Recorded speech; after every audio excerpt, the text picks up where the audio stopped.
I don't think you've seen everything purposely because it's yeah. not good. But how does that make you feel? Like some of the very, I'll say, raw and crude comments about you teaching our kids, about us, about our family, about who you are as a person.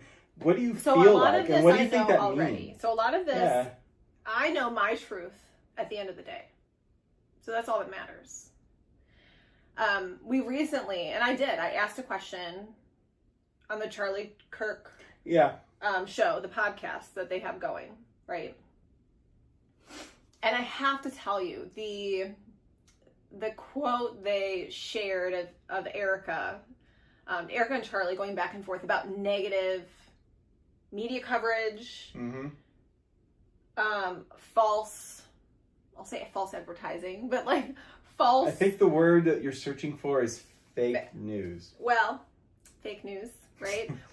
We are, and that is one thing, I'm trying to push logic with my kids and trying to find out what's a fallacy, what's not, like how to find out what's really true, right? Because even in history, you've been taught things that they believe are true that are not. This whole situation, and I come back to the Charlie Kirk podcast because really good guys, by the way. Totally. The quote they gave me, and I said, we are trying to push this idea, and I'm just one person, you're just one person, we have a team behind us, but beyond that, we are trying to make a change. And if you are any American in this country, the one thing we can agree on is we want positive change. I don't care what side of the aisle that you're on. If you want to sit down and you want to have a conversation and you don't agree about the name, that's one thing we can talk about. However, the whole point of this is to use that to help drive our economy, right? And I don't want to say, this negativity, it can get you down.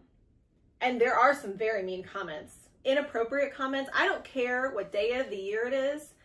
Your mama taught you better, right?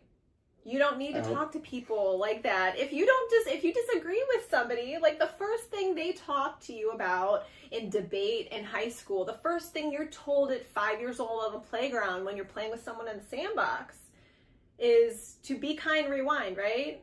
Be kind, rewind, look at your actions. Like, you don't have to agree with everybody around you. But as my mama said, kindness costs nothing. So at the end of the day, you can hate the idea, but I'm a person trying to make change. So if you want to join us and you want to talk about ways to make change, I'm all ears.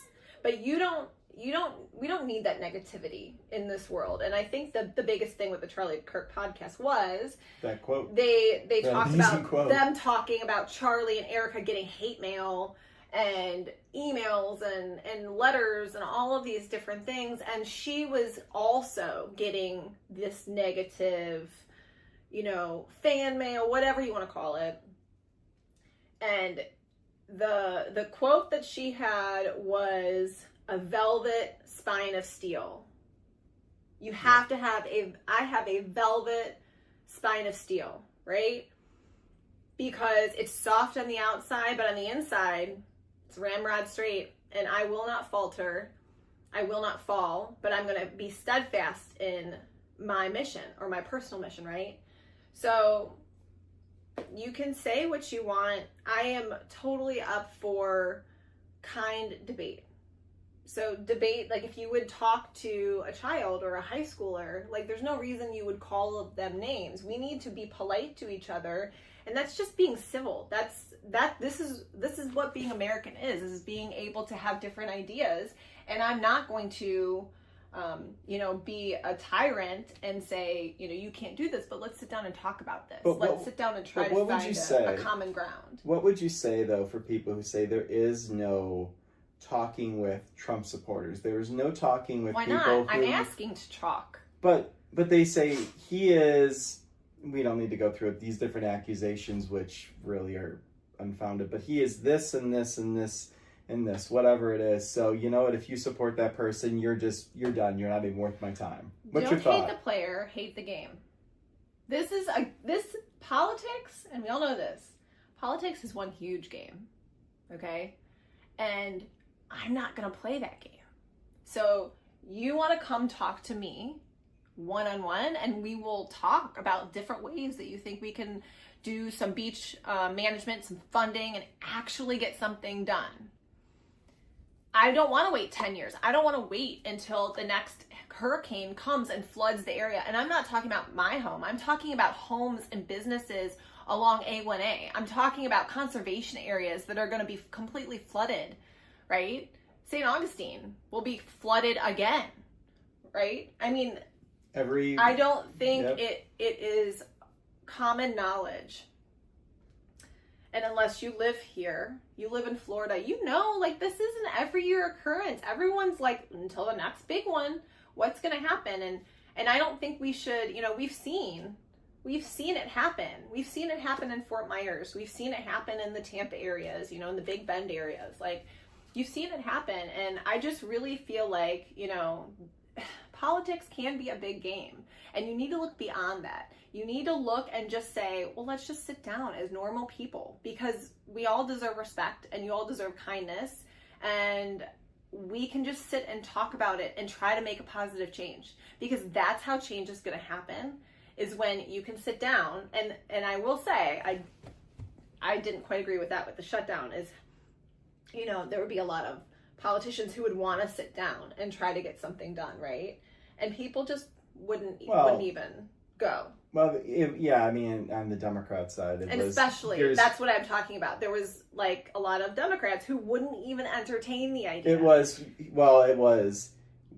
Again, they had their demands, and they said, we'll sit down with you if you agree to meet our demands, and I don't think that, but otherwise, no, there should be no demands put on just sitting down. Like, there's no reason. It was a Republican group of senators who ultimately there's no reason we can't just sit down and talk about this, and we don't have to call names.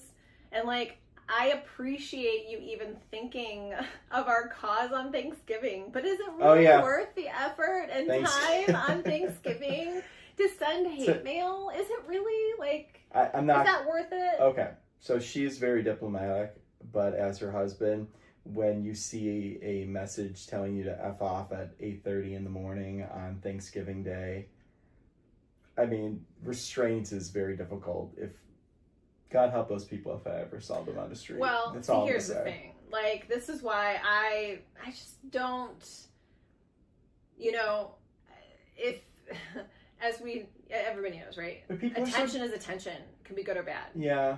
I just hate that people are so different online than what people think they are that's in real okay. life. To me, you think that that's okay behavior because you're behind a computer. Okay. And here's the thing. I'm not behind a computer. No. Well, technically I'm behind a phone. But I'm willing to, like, get my voice out there. I'm not going to hide behind an anonymous comment on Facebook. I'm not going to hide behind a fake bot account on Messenger or X or whatever, Instagram. I'm not going to hide behind that. I'm not going to hide behind somebody else's name, and I'm not going to type on my keyboard at 2 a.m.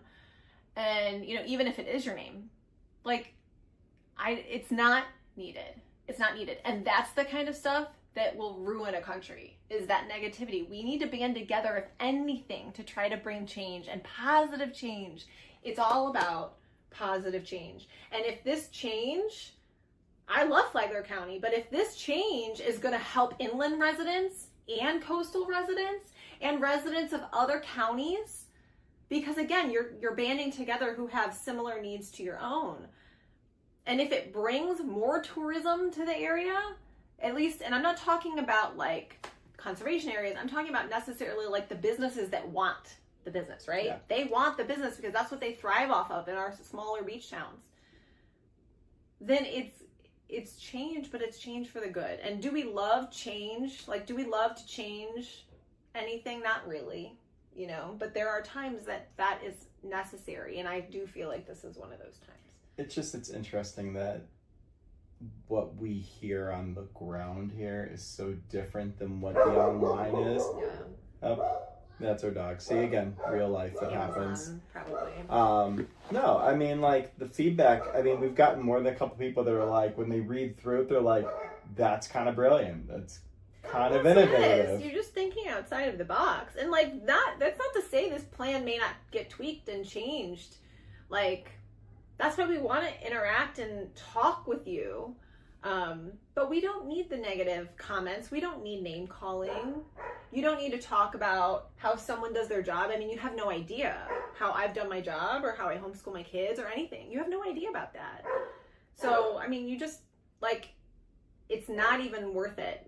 Because if that makes you feel better at the end of the day, and that makes your relationship with God or whoever you believe in, then great for you. But it's not going to enter my universe, because I don't need that in my life. And I'm probably, if it makes you feel better to send that email, it's probably just going right in my junk box.